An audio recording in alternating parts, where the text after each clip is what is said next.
Sa Bacolod, Aksyon Radio! Aksyon Radio!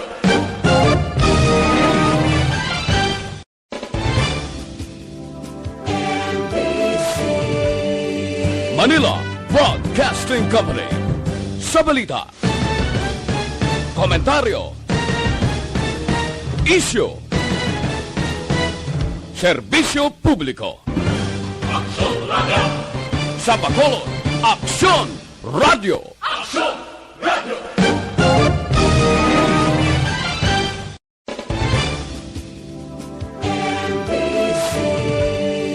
Manila Broadcasting Company.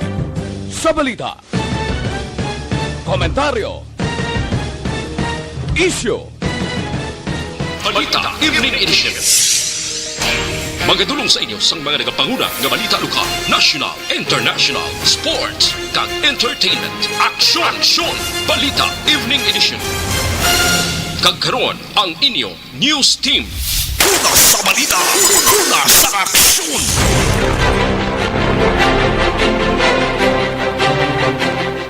Mayong gabi syudad sa Bacolod, Western Visayas, kag bugos nga Pilipinas. Welcome na sa pagpangalagad sa aksyon na Balita Evening Edition. Karon nga adlaw Huwebes, Marso 18, tuig 2021. Akong inyong atag balita, Aksyon Dale Salazar. Para sa mga headlines, una kita sa mga balita lokal. Duha ka sila noon nakuhaan sang masobra 13 milyones sang ginapatihan shabu. Kapitan Villarosa gin-issuean sang bago nga suspension order. Sa balita national, masobra 7,000 nga nabakunahan kontra COVID-19 naka-eksperyensya sang adverse effects. Palasyo ginasuportahan ng rekomendasyon nga tagan sang Sinovac vaccine ang mga senior citizens. Sa balita, una sa aksyon. Detalye sa mga balita lokal pagkatapos gid lamang sini. Do not just throw away questions and statements. Kasma ng aton sining Facebook page pagiya sa Aksyon Radio. Ladies and gentlemen, this is Aksyon Radio Bacolod. Aksyon Radio Bacolod #1. Nagpanguna ang Aksyon Radio Bacolod sa pinakaulihing survey sa Nielsen nga kakuha sa commanding radio station share para sa fourth quarter sa tuig 2020. Kami nagapasalamat sa aton mga kaaksyon sa padayon nga pagsalig kag pagsuporta. DYEZ Aksyon Radio Bacolod #1 with 40.10% radio station share. Number 2, Bombo Radio, 38.70%. Number 3, RMN Bacolod, 14.50%. Aksyon Radio Bacolod #1.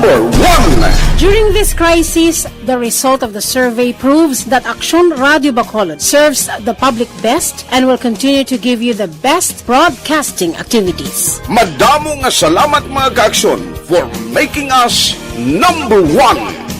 Aksyon Radio Bacolod #1.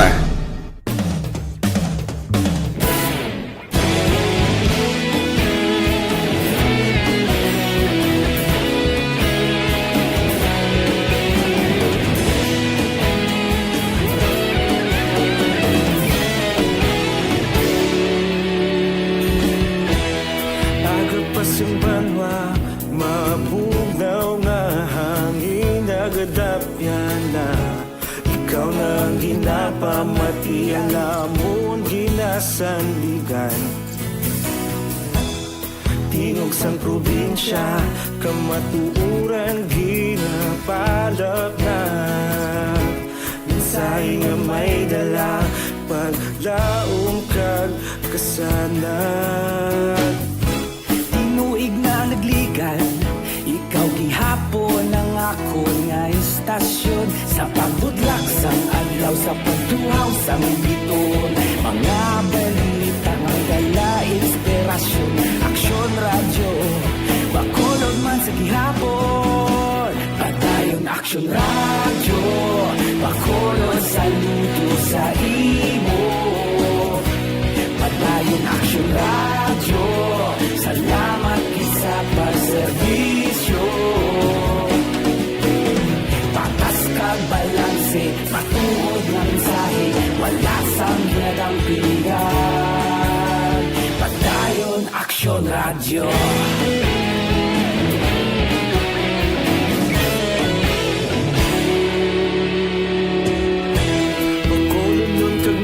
sanon inyong pamatian.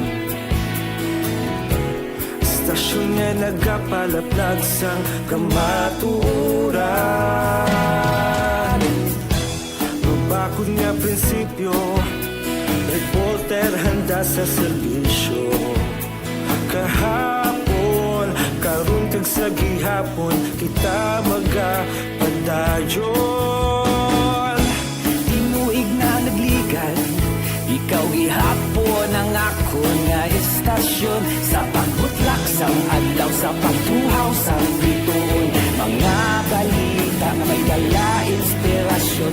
Aksyon radyo, Bacolod man sa gihapon. Padayon Aksyon radyo, Bacolod saludo sa imo. Padayon Aksyon radyo, salamat kit sa pagserbisyo. Patas kag balanse, matuod nga mensahe, wala sang ginadampigan. Padayon Aksyon radyo. Una sa balita, una sa aksyon, sa Bacolod Aksyon Radio. Una sa balita, una sa aksyon, sa Bacolod Aksyon Radio. Ikaulog na na'y sansan ang mga kahintangan. Responsable na pagbalita, pagdayon na ipalat na. Malasig pero sigurado, aksyon na may dalang pagpalanggan.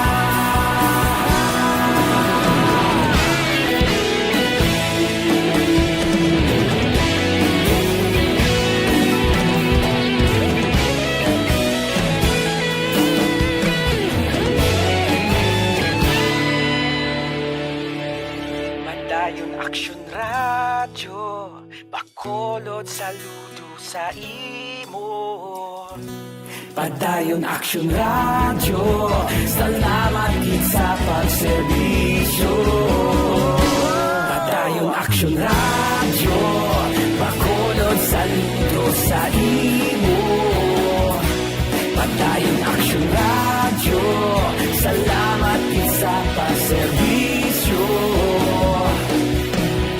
Patas kag balanse, matuod nga mensahe, wala sang ginadampigan. Padayon Aksyon radyo.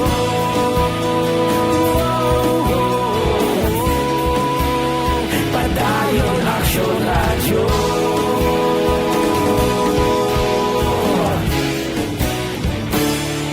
Padayon Aksyon radyo.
Lasay sa 16 Action Radio Philippines Standard Time kagkaroon sa litalinasang mga balita lokal.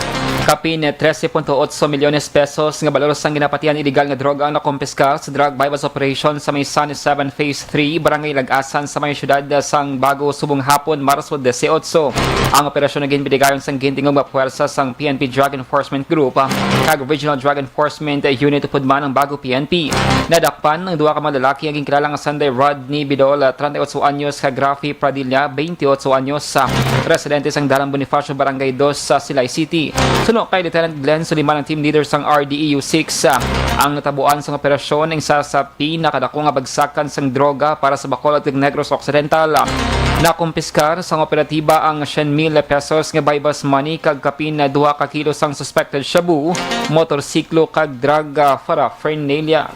Natigayon natin nga malocate nga dire ang ginabagsak sa ginabagsakan sang saka pinakadako nga source sang legal drugs diri sa sa Negros kag Bacolod. When it comes sa supply siguro sang legal drug, dako nga impact na sir ang nakuha naton. Considering nga kung maglaptay ni sa bilog ng Negros sa Bacolod, dako man sir nga mapituan sang natakam.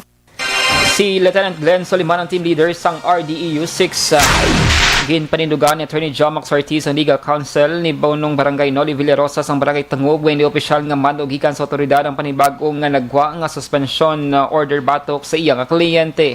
Iniging klaro ni Ortiz kasunod sa dokumento nga ginserbe sa tatapan ni Villarosa kahapon nga daw Miyerkules. Pila lamang ka oras ngayon ang nakabalik sa pwesto pagkatapos ang 6 ka bulan nga suspensyon bangon sa issue sang Social Amelioration Program. Sunod kay Ortiz, wala sang otoridad nga mag-service sang mando ang City Legal Office ng Bacolod kung matuod gidman nga ila personnel ang nagbit-bit sang mga dokumento nga ginaligara gikan sa ombudsman.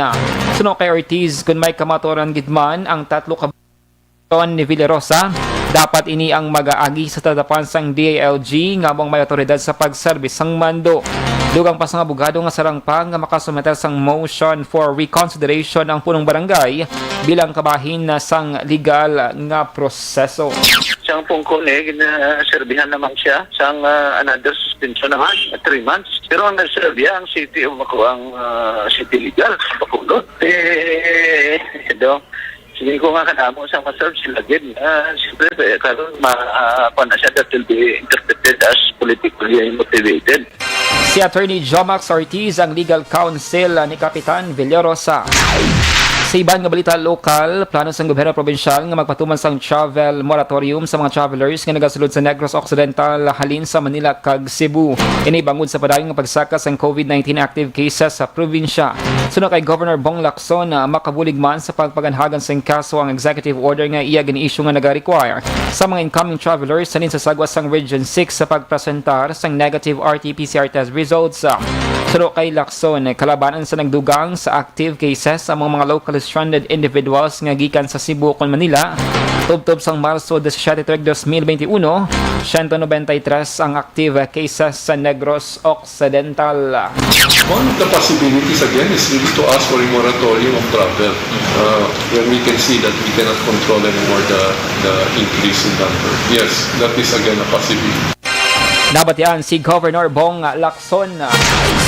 Sa katapusan nga balita lokal, ginaproponer sa komitiba ni City Councilor Cindy Rojas ang pagpaidalam sa swab test sa mga private upwards o unauthorized person outside residence nga natalana nga magasulod sa Bacolod City. Sunod kay Rojas sa pisal sang NIATF Resolution No. 101 sa din dapat mangin unhampered ang pagbiyahe sa mga poor. Ini nga regulasyon ang mahimo nga aplikable lamang sa grupo sang apur nga yara sa government sector kag hindi naman sa pribado nga mga grupo kang sa mga construction worker. Sunod kay Rojas, ini nga proposal sa iyang komitiba na talaan nga igasumeter sa talatapan sa alkalde para sa nagakaigo nga pag-akto kag nagakinahanglan man sang approval gikan sa Regional IATF. Ini nga tikang sang komitiba sang konsehal ang resulta man sang damlaglang ng taas nga kaso sang COVID-19 sa syudad. Sa diin kalabanan sang pila ka mga nag-positibo sa swab test amo ang apur. Sa balita, sa aksyon! Lasay sa 21 Action Radio Philippines Standard Time, DTX 500 capsule makaaksyon na epektibo nga pangontra sa free. Bakit kailangang magpabakuna? Bakit nga ba? Vaccination. Ang pandemyang ito ay kumuha ng maraming buhay at patuloy pa nitong nilalagay sa peligro ang buhay ng nakakarami. Pinahina din nito ang ating ekonomiya at maraming Pilipino ang nawalan ng trabaho dahil dito. Sa pagkatuklas ng bakuna laban sa COVID-19, nagkaroon tayo ng oportunidad na malabanan ang pandemyang ito. Sa tulong ng mga bakuna, ay may iwasan natin ang sintomas ng impeksyon at posibleng maiwasan din ang malalang impeksyon at matigilan ang pagkalat nito. Gayunpaman, gaya ng iba pang mga bakunang ginagamit sa nagdaang dekada, ang abilidad nitong protektahan ang ating komunidad ay tataas lamang kung hindi bababa sa 70% ng ating populasyon ay bakunado. Halimbawa, kung ang iyong barangay ay mayroong 100,000 katao, hindi dapat bumaba sa 70,000 ang dapat mabakunahan upang matiyak na proteksyon ang buong komunidad. Kaya ating tandaan, ang pagbabakuna ay hindi lamang para sa iyo o sa iyong pamilya. Ito ay para din sa iyong barangay, lungsod at probinsya. Tara, sa Vida Vaccination! Aling mga bakuna ang gagamitin sa Pilipinas? Sa ngayon, may limitadong supply ng bakuna sa buong mundo. Sa katunayan, halos 80% ng stock sa buong mundo ay nabili na ng mga mayayamang bansa. Dahil dito, walang iisang kumpanya ang maaaring mag-supply ng 110 million na bakuna sa Pilipinas, kaya naman nakikipag-usap ang ating gobyerno sa 7 manufacturers. Sinisiguro natin na ang mga bakuna nito ay makakatanggap ng Emergency Use Authorization at kung may EUA sila, doon lamang sila bibilhin at gagamitin ng ating gobyerno para sa ating vaccination program. Nagbibigay ang EUA ng assurance o katiyakan na ang bakuna ay dumaan sa masusing pagsusuri at nirerekomenda ng mga independent na eksperto sa atin. Hindi mo rin kailangan mag-alala. Ang bakuna laban sa COVID-19 ay hindi magbibigay sa iyo ng COVID na sakit. Tara, sa Vida Vaccination! Magkano ang babayaran ko para mabakunahan? Ibibigay ng gobyerno ang bakuna ng libre. Wala kang dapat bayaran para magpabakuna. Tara, sa Vida Vaccination! Sino ang unang makakapagpabakuna? Dahil kailangan nating masiguradong patuloy na makakapagtrabaho ang ating health system para maalagaan tayo, ang mga medical frontliners ang unang makakatanggap ng bakuna. Susunod dito ay mga eligible na senior citizens dahil sila ay nasa greatest risk ng severe infection o kamatayan. Alam natin ito dahil sa ating lokal na datos na mas mapanganib ang COVID-19 sa mga matatanda. Ang pagkakasunod-sunod na kung sino ang unang makakatanggap ng bakuna ay natukoy sa tulong ng mga eksperto. Tara, sa Vida Vaccination! Kailan at saan ka dapat magpabakuna? Ang inyong national government ay nakikipag-ugnayan sa mga lokal na pamahalaan upang maihatid ang bakuna sa inyo. Ang lokal na pamahalaan or LGU nyo ang maghahanda ng pagpaparehistro at pag-ayos ng schedule ninyo sa pagpapabakuna. Mangyaring abangan ang anunsyo at instructions na magmumula sa inyong mga mayor or governors ukol dito. Tara, sa Vida Vaccination! Ano ang kailangan mo bago magpabakuna? Habang hinihintay natin ang pagdating ng mga bakuna, kumuha lamang ng impormasyon sa mga mapagkakatiwalaang sources. Magtanong lamang sa mga licensed medical professionals ukol sa wastong pagbabakuna para sa COVID-19. Matuto rin tayong mag-verify ng ating mga nababasa o naririnig. Tanging tamang impormasyon lamang ang makakapaggabay sa atin sa ating desisyon na magpabakuna. Ang inyong health history ay mahalaga din sa pagtukoy kung dapat ka bang bakunahan o hindi, kung anong bakuna o angkop sa iyo. Kaya naman, importanteng seryosohin natin ang health screening na ito. Magpakita sa araw ng inyong screening at ideklara ang inyong complete health history, gaya ng allergies o mga risk factors o mga sakit noon. Masusuri ka lamang ng tama ng isang health professional kung ibibigay mo ang mga hinihiling na impormasyon. Kung hindi ka naman sumailalim sa screening, hindi ka maaaring i-book o i-schedule para sa pagpapabakuna. Tara, sa Vida Vaccination! Ano ang kailangang gawin sa araw ng pagbabakuna? Pumunta kayo sa vaccination site kung saan ka nakalista. Huwag kalimutan magsuot ng face mask at face shield. Bago katurukan ng bakuna, kailangan mong pumirma ng isang informed consent.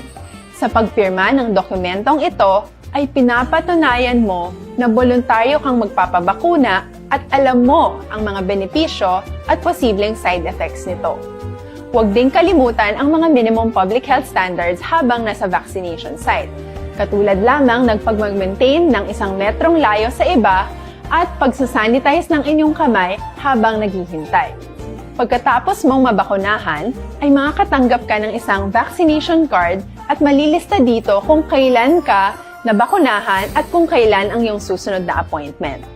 Mananatili ka muna sa vaccination site ng 1 oras upang obserbahan ka sa mga di pangkaraniwang na sintomas o adverse events. At dahil importante sa amin ang inyong kaligtasan, ay patuloy kang babantayan sa susunod na 1 taon or 12 months. Tara, sa Vida Vaccination! Ano ang dapat gawin pagkatapos magpabakuna? Maaari kang makaranas ng side effects tulad ng sa trangkaso, pero mawawala.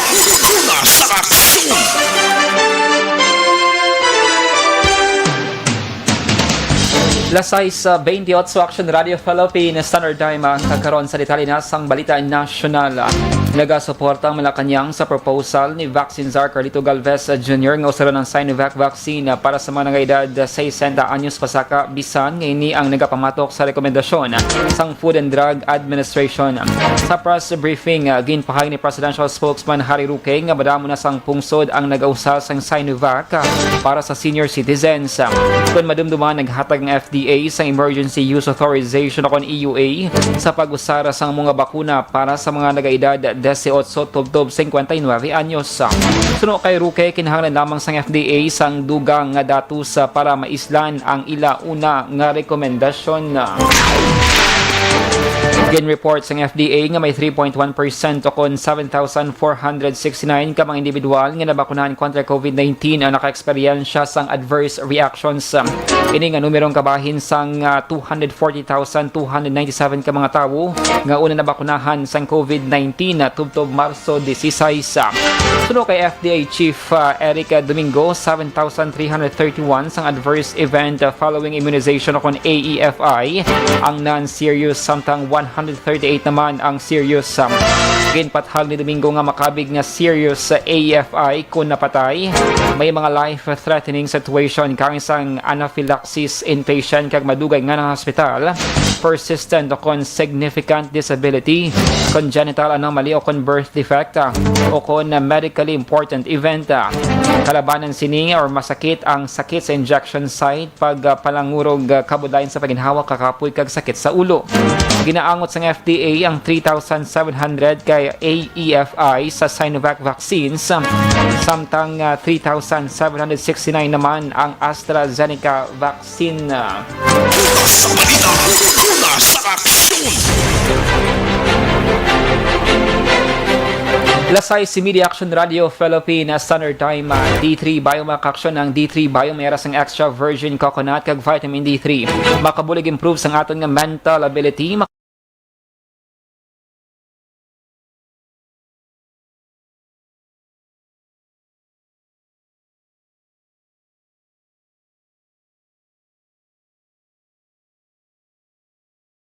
Balita Evening Edition. Karon nga adlaw Webes, Marso 18, tuig 2021. Salawat akong inyong atag balita Action Dale Salazar. Una sa balita, una sa aksyon sa Bacolod Action Radio.